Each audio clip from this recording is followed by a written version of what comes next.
प्रथम मी मयुरीताईंचे आभार मानेन की त्यांनी मला इथं बोलवलं आणि दिल्याने माझा परिचय तुम्हाला सगळ्यांना आता झालाच आहे।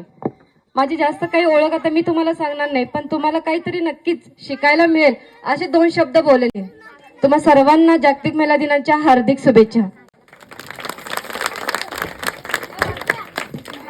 मी एक फिटनेस इन्स्ट्रक्टर आहे, डान्स कोरिओग्राफर आहे, त्याचबरोबर मी स्पोर्ट्स पर्सन पण आहे।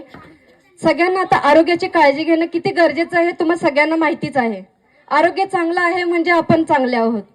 पैशाने श्रीमंत असणं म्हणजे आपण चांगले नाही, हे फक्त डोक्यात ठेवा कायमची गोष्ट।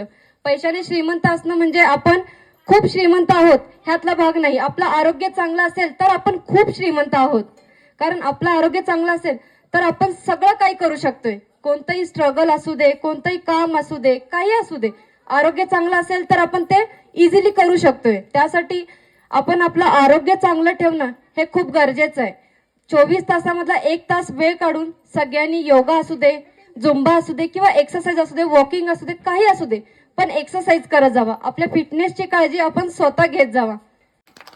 जी पुरुषांसाठी म्हणा किंवा आपल्या घरच्यांसाठी म्हणा किंवा दुसऱ्यांसाठी म्हणा, ती दुसऱ्यांसाठी जगत आलेली आहे, स्वतःसाठी जगत आलेली नाहीये। पण हे कुठेतरी बदलणं गरजेचं आहे, काळाची गरज आहे। आज कुणाला कदर आहे का आपण कुणासाठी कितीही केलं तरी? लेडीज महिला ज्या आहेत त्यांना एकच सांगणार आहे आणि त्यांना एकच विनंती आहे की खरंच स्वतःसाठी जगायला शिका। स्वतःसाठी जगणं खूप महत्त्वाचं आहे। सगळ्यांसाठी जगता जगता स्वतःसाठी जगणं आपण विसरून जातोय। हे न करता स्वतःसाठी जगायला शिका। हे आयुष्य पुन्हा नाहीये। तुम्ही एकदा मरून गेलात की तुम्हाला पुन्हा कोणी विसरणार असं नाहीच आहे, विसरून जातात। 1 2 3 दिवस, 12व्या दिवशी 13व्या दिवशी हसत खेळत आपल्या आपल्या घरी। त्यामुळे स्वतःसाठी जगणं खूप महत्त्वाचं आहे।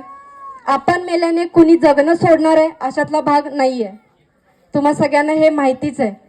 त्यामुळे स्वतःसाठी जगणं खूप महत्त्वाचं आहे।